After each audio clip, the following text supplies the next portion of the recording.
Novela mágica El misterio de Belicena Vilca. Capítulo 21. El Oberführer Pap, antiguo conocido, me impuso de los detalles de la misión. La partida sería en 4 días, pues ya tenían todo listo: víveres, equipos, armas, documentación falsa, etc. En verdad, recién entonces lo vi con claridad. Aquella operación estaba preparada desde mucho tiempo atrás. Al parecer, solo dependía de mí para ponerse en ejecución. Vale decir que todos los que participaban de la operación o de su secreto, el Führer incluido, estaban aguardando mi iniciación, esperando el momento en que yo adquiriese conciencia espiritual de la clave del signo y me pudiesen disponer la misión en el Asia. Creo que jamás sentí tanta vergüenza como entonces. Yo, el estúpido y arrogante aprendiz de iniciado, había perdido meses preciosos, tratando de profundizar racionalmente en la sabiduría hiperbórea de la Orden Negra. Al fin, comprendiendo que transitaba por un callejón sin salida, que era una presa de una trampa de la lógica, busqué en mi espíritu la verdad última que la razón y el conocimiento racional me negaban, y propicié así el kairos iniciático, de acuerdo a la confirmación que de él hicieron los iniciados de la Orden Negra. Luego fui iniciado y Konrad Tarstein me explicó el carácter de la misión. Clave primera, tal su denominación codificada, y describió la facultad que yo debería emplear para cerrar la puerta de Shambhala, puerta que Ernst Schaffer se proponía abrir y que tal vez estuviese abriendo en ese momento. Esos pensamientos y esta posibilidad me angustiaban sobremanera, y diría la verdad si afirmara que aún aquellos 4 días para partir se me figuraron interminablemente largos. La primera etapa era en avión. Volaríamos desde Berlín hasta Tanzania, en la costa oriental de África, haciendo escala en diversos países africanos o colonias de aliados de Alemania, tales como España e Italia. En Tanzania, en la región de lo que fuera hasta la Primera Guerra Mundial, el estado de Zanzíbar, nos arrojaríamos en paracaídas sobre la granja de una antigua familia de colonos alemanes que trabajaban ahora para el servicio secreto. Debía seguirse la ruta porque la misión estaba calificada como operación ultra secreta de la Waffen-SS, y porque se efectuaba el vuelo en un avión militar especialmente adaptado para el caso. Se trataba de un Dornier o lápiz volante, al que se había emplazado su clásica carga de bombas para tanques suplementarios de combustible. En Tanzania, pues, descendimos sin problema, tanto nosotros como la carga de armas y equipos. Los colonos nos esperaban desde hacía tiempo y habían adquirido para nosotros un cargamento de hilos de algodón, en el que se apresuraron a ocultar los objetos comprometedores. Un día después, y luciendo un atuendo de indudable confección levantina, muy apropiado para el papel de comerciantes egipcios que debíamos representar, los colonos nos condujeron a la isla de Zanzíbar en un lanchón de regulares dimensiones. En el puerto estaba anclado el buque italiano Tarento, que participaba secretamente de la operación y nos transportaría hasta Dacca, en el NE de la India. En Zanzíbar cambió completamente nuestra identidad. Tanto yo como los 2 SS Hauptsturmführer seríamos a partir de allí comerciantes egipcios. Era una jugada arriesgada, puesto que Egipto estaba en poder de los ingleses. pero nuestros pasaportes e historias fraguadas tenían pocas fallas y parecía difícil que despertásemos tantas sospechas como para iniciar una investigación. Yo mismo era verdaderamente egipcio y hablaba también el inglés como el árabe, idioma que también dominaban mis camaradas, aunque no así el inglés, al que imprimían fuerte acento alemán. Empero, y llegado al caso, bastaría con que se expresasen correctamente en árabe, puesto que en Egipto nadie estaba obligado a saber inglés. El Tarento cruzó el Océano Índico con una sola escala en Ceilán y luego se internó en el Golfo de Bengala con rumbo a Calcuta y Dacca. Finalmente ascendió por el río Dhalassery, que es un brazo de Brahmaputra, y se fondeó frente a su orilla izquierda, en el puerto de Dacca, importante ciudad de lo que fue la presidencia de Bengala propio, luego provincia de Bengala. Después, el Estado Islámico de Pakistán Oriental y hoy Bangladesh. El cargamento de hilo africano con su precioso contrabando pudo ser desembarcado sin inconvenientes y almacenado en un depósito que alquilamos al efecto. No planeábamos permanecer demasiado tiempo en Dacca, el suficiente para vender o cambiar los hilos por las ricas sendas y muselinas bengalíes, aprovisionarnos de víveres y contratar porteadores. Nuestra siguiente meta era la ciudad de Bunak, capital de invierno del país de Bután. Allí nos aguardaba el SS Standard Ten Führer, Karl von Grosse, y su ayudante, el Obersturmführer Heinz Schmidt, ambos de la División Tercera de la RSHA, llamada Servicio Extranjero de Información, OSD Exterior. Von Grossen era el jefe de la Operación Clave Primera, y aunque tenía como superiores inmediatos a Schindler y Heydrich, para esta misión fue puesto bajo el mando directo del Reichsführer Himmler. Se había adelantado hacía ya muchos meses y mantenía de algún modo extraño bajo permanente observación a la caravana de Ernst Schäfer. Tenía fama de hombre inteligente y rudo. También había sido policía como mis asistentes Gloster y Hans, revistando varios años en la Gestapo de Baviera, mas luego solicitó el pase al SD Exterior para hacer valer su doctorado en historia. Era experto en historia y geografía del Asia, además de especialista en tácticas de despliegue rápido. Conocimientos que explican por qué el Reichsführer Himmler lo eligiera para comandar la Operación Clave Primera.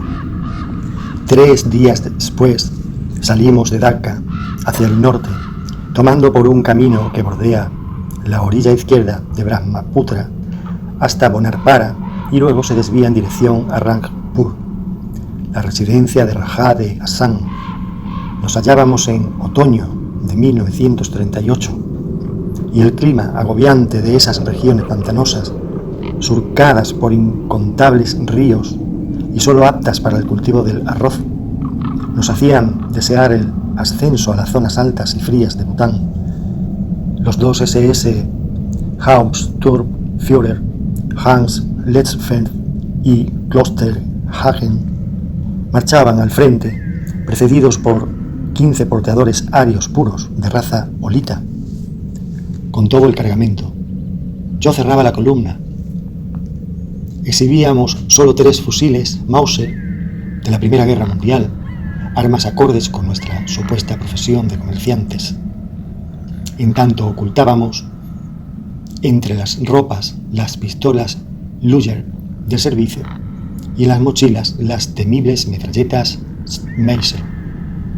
Acampamos un día en los montes Garro y cruzamos el Hassan sin detenernos más que lo indispensable.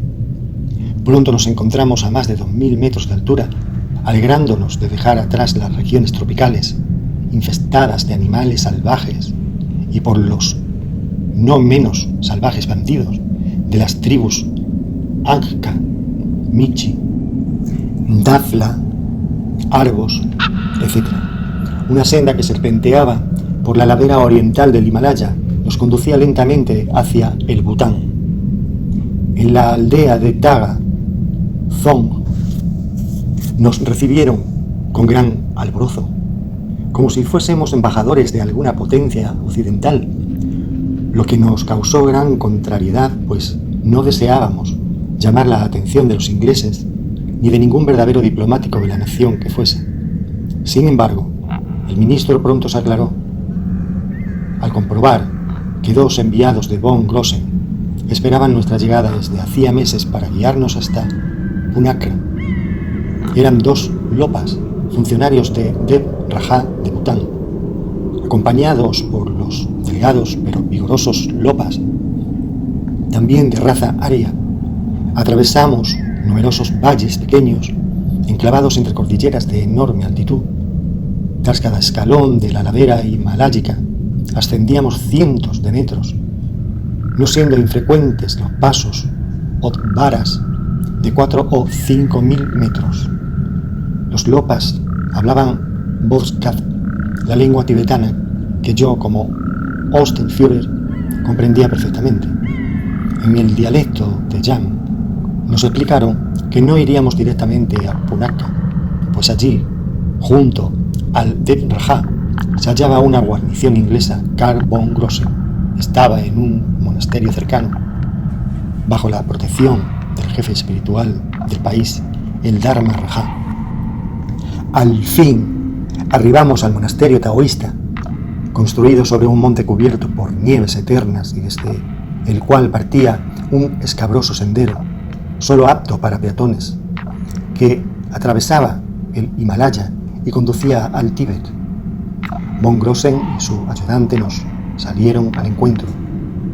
Heil Hitler temía que no llegasen a tiempo, nos dijo por todo saludo. Heil Hitler, respondí. El Hauptsturmführer Dr. Klosterhagen y el SS Hauptsturmführer Dr. Hans Lechfeld. Presenté a mis acompañantes y yo, SS Sturmbannführer Kurt von Superman. Sie Heil, mein Standartenführer. Von Grossen me observó atentamente con curiosidad científica. Así que usted es el misterioso iniciado de quien puede depender el destino del Tercer Reich, se preguntó con asombro. Me lo imaginara de otra forma. ¿Cómo?, exclamé, perturbado por la indiscreta franqueza del Standartenführer. No lo tome a mal, dijo sonriendo por primera vez, pero es que aquí se ha hablado mucho de usted, quizás más que en Alemania. Usted sabe, esta gente tiene facultades psíquicas muy desarrolladas y durante varias semanas le han captado mientras se aproximaba. No exageraría en lo más mínimo si le afirmo que todo el Tíbet espiritual conoce en este momento su llegada a Bután. Pues bien, von Superman, ha sido usted observado psíquicamente y descrito de muy diversas formas. De allí mis dudas. Hay quienes sostienen que es usted un gran santo y otros, por el contrario, que hacen de usted un terrible guerrero. Nuevamente, la interrogación se había pintado en su rostro. Pero nosotros sabemos que usted es lo último, ¿no?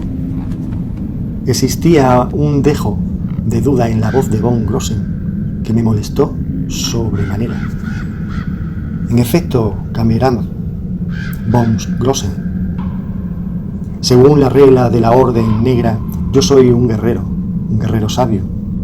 Ignoro qué apariencia suponía que debía tener, pero no le quepan dudas que soy capaz de matar de la manera más terrible y que mataré de ese modo al que intente frustrar mi misión. ¡Bravo!, exclamó von Grossen con evidente sinceridad. Le repito, debe usted disculpar mi sorpresa, pero tras tantos meses de espera, y oyendo las historias más disparatadas de boca de los lamas, ya no sabía a ciencia cierta qué clase de hombre esperaba. Me alegro que sea usted un completo oficial SS von Sudermann. Karl von Grossen y Heinz Schmidt, que no dijera una palabra, ni la dirían más adelante, pues era por demás de parco. Nos habían alcanzado 5 kilómetros antes del monasterio. En ese momento llegamos y fuimos invitados a pasar una confortable sala donde ardía leña y guano en un hogar de piedra.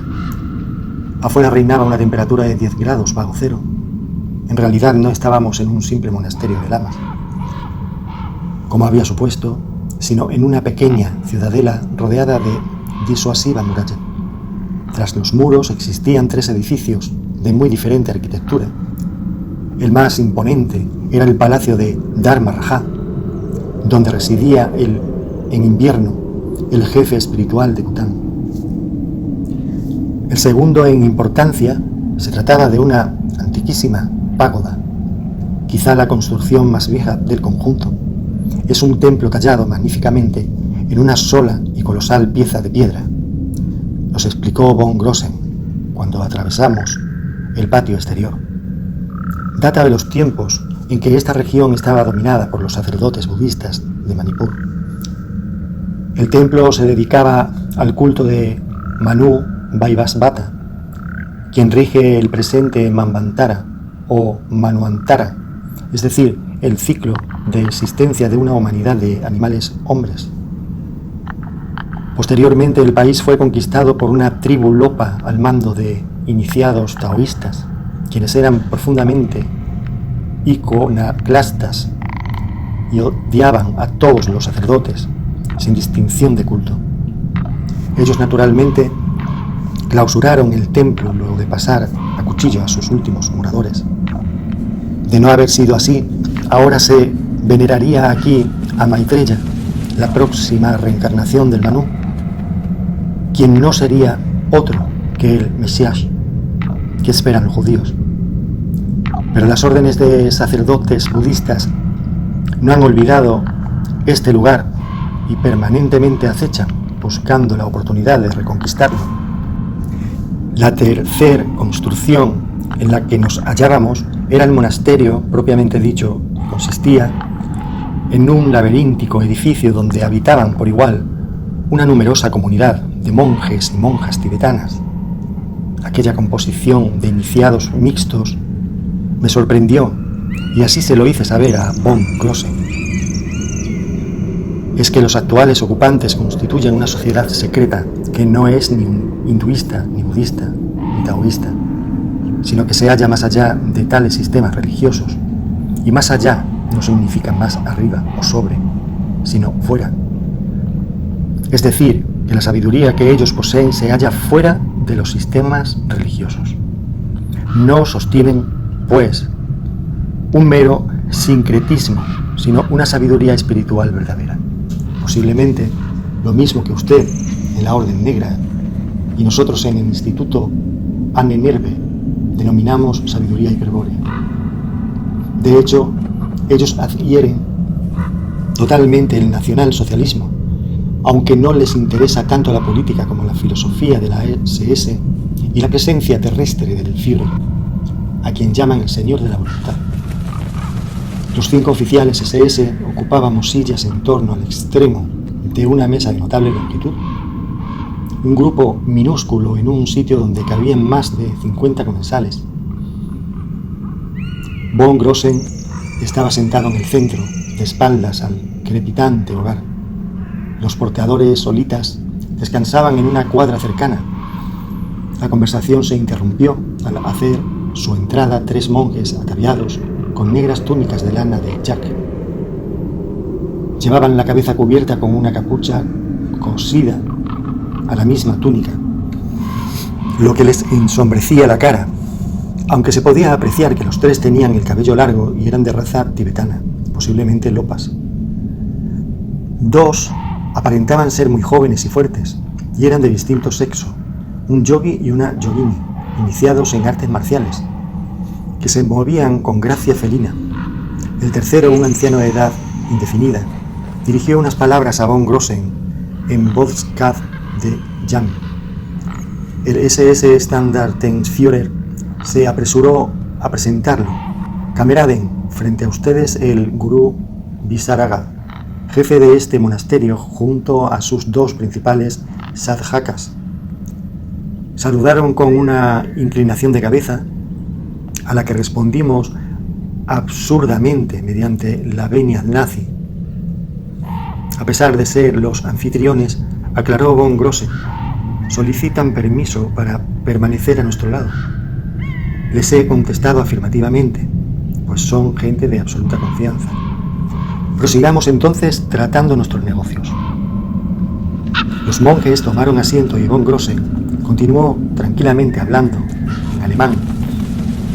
Y durante el tiempo que duró la conversación pude comprobar, con desagrado, que no me quitaban los ojos de encima, como si algo en mi aspecto atrajese irresistiblemente su atención y los hubiese hipnotizado.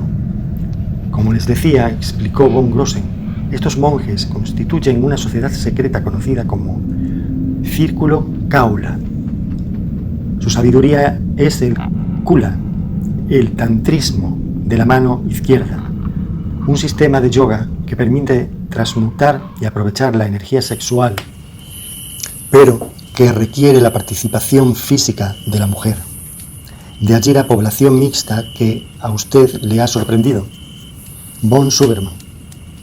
Los kaolikas son temidos en el Tíbet, pues se les considera magos negros, pero a mi modo de ver, lo único negro que tienen es la túnica. Bromas aparte, es evidente que tal calificación procede de sus más enconados enemigos, los miembros de la Fraternidad Blanca, una misteriosa organización que está atrás del budismo y de otras religiones, y que es muy poderosa en estas regiones. Es por oposición y contraste a la blanca fraternidad que los kaolikas son llamados negros, ya que ellos son ascetas de elevada moral. Todos los hombres y mujeres que usted ha visto aquí son sadhakas, brahmacharis.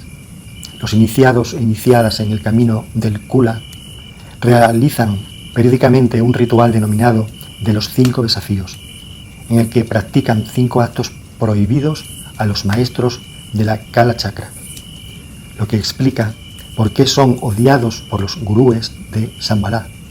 Vulgarmente, el ritual secreto es conocido también como Pankamakara, o de las 5M, porque con esa letra comienzan los 5 nombres de las cosas prohibidas: Madhya, vino; Mamsa, carne; Matsya, pescado; Mudra, cereales; Maituna, acto sexual.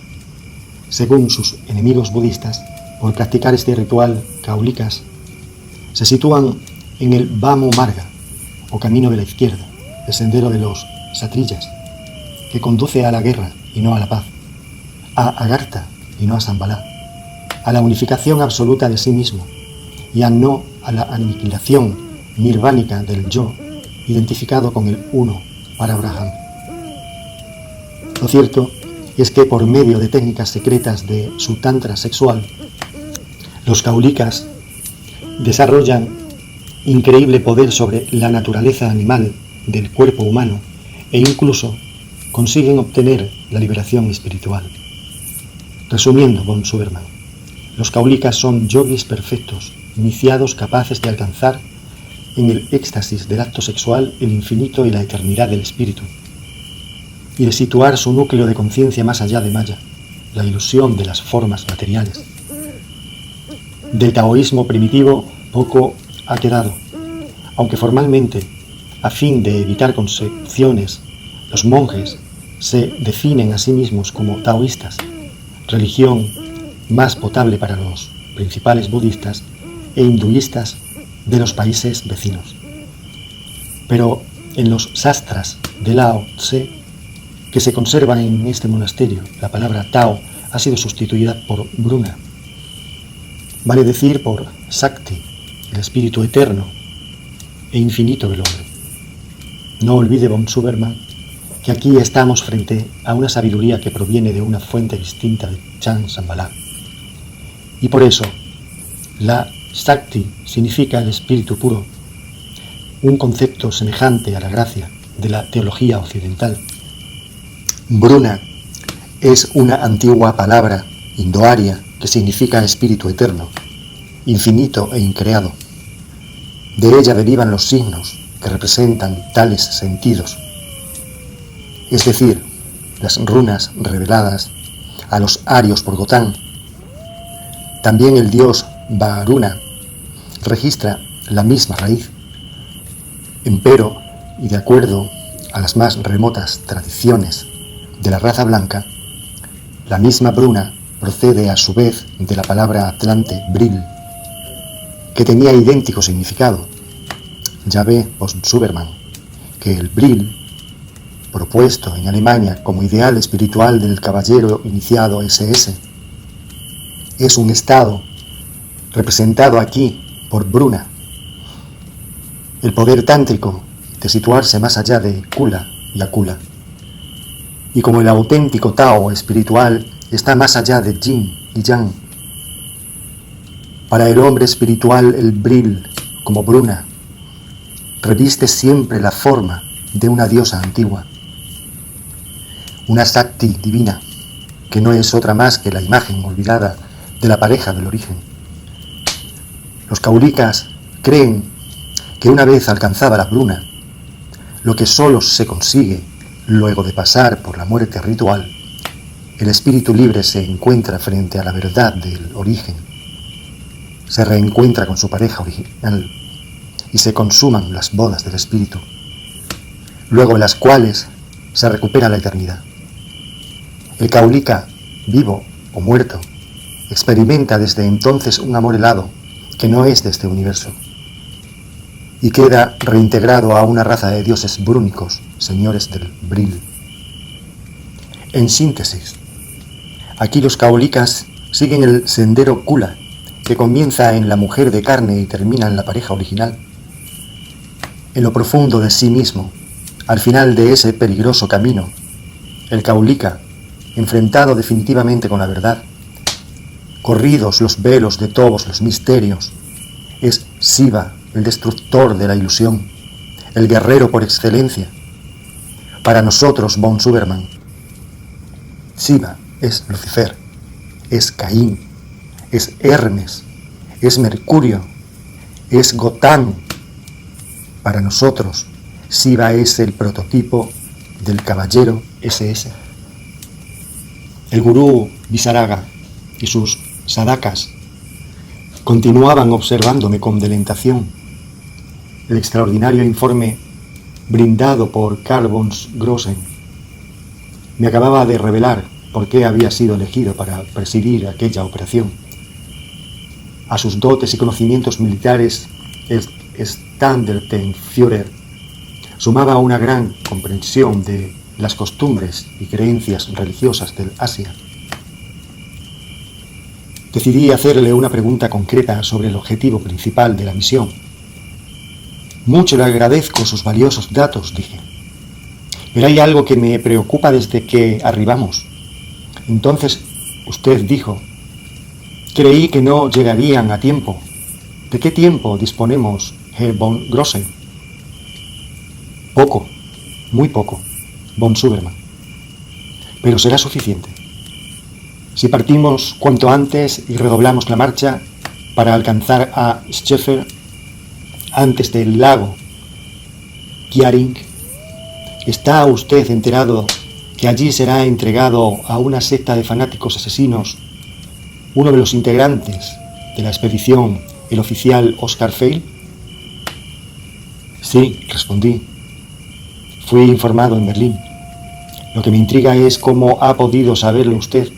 ¿De qué medios se vale para conocer en todo momento la ubicación de la expedición de Schäfer? No es ningún secreto, ni se trata de ningún procedimiento misterioso o sobrenatural. Es espionaje liso y llano. El caso más clásico de espionaje que ha estudiado en el curso de seguridad, como usted. Ya sabe, Desde que la operación Al-Westen se gestó en Alemania, fue infiltrada por el SD. Tenemos allí 2 hombres de servicio secreto que no han despertado sospecha alguna en el desconfiado Ernst Schaffer. Sin embargo, ellos nada hubiesen podido hacer si no contásemos a nuestro favor con el apoyo del Círculo Kaula, cuyos tentáculos se extienden por todo el Tíbet. Son los fieles kaulikas quienes transportan los mensajes de nuestros espías a través del Himalaya y nos facilitan permanentemente la localización de la expedición. Ya le dije a von Sudermann que estos países, los kaulikas, son muy temidos y su fama favorece la colaboración de los supersticiosos pobladores, fama que en este sentido ellos no desmerecen en absoluto, pues más que ascetas son monjes guerreros, y los traidores pueden estar seguros de que tarde o temprano morirán en sus manos. Así pues, una vasta red de espionaje se ha tendido en torno de nuestro objetivo. Conviene que sepa von Sudermann que el Dharma Raja, el jefe espiritual de todo el país de Bután, es secreto partidario del Círculo Kaula y por eso ha destinado el palacio contiguo como residencia de invierno.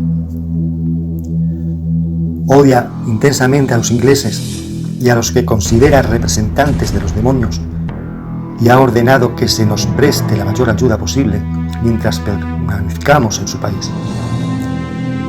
El segundo hombre importante es el Dev Raja, a quien se ha encargado de la administración y los asuntos de Estado, por lo que debe permanecer en Punakha y soportar a los ingleses, a los que odia tanto como el Dharma Raja. De todos modos, nosotros contamos con salvoconductos oficiales que nos permitirán llegar al Tíbet y aún movernos en ese país, presentándonos como funcionarios comerciantes al servicio del Raja. De acuerdo a lo dicho, prosiguió von Grossen, disponemos de muy poco tiempo. Deberíamos partir mañana mismo si fuese posible. Ernst Schaffer ha salido de Lhasa hace 3 semanas, siguiendo la ruta hacia Chamdo. Pero su marcha es lenta, pues no desea que algún malentendido malogre su visita a Chansambala. Sabe que sus movimientos son permanentemente vigilados desde la torre Kampala. Su cautela se torna más comprensible, también si se considera que debió permanecer 1 año en Lhasa, en el palacio del Dalai Lama, hasta que recibió la autorización para acercarse a Chansambala. Debe todavía atravesar el cancel y persuadir a sus guardianes de que, en efecto, cuentan con el aval de los maestros. Se comprende entonces que trate de evitar errores y se aproxime lentamente a su infernal destino. Por nuestra parte, debemos partir lo antes posible, pues se acerca el invierno y pronto los pasos del Himalaya se convertirán en glaciares. Empero, una vez en el Tíbet, nos apartaremos de la ruta comercial tomada por Schaffer y adelantaremos jornadas hasta darle alcance.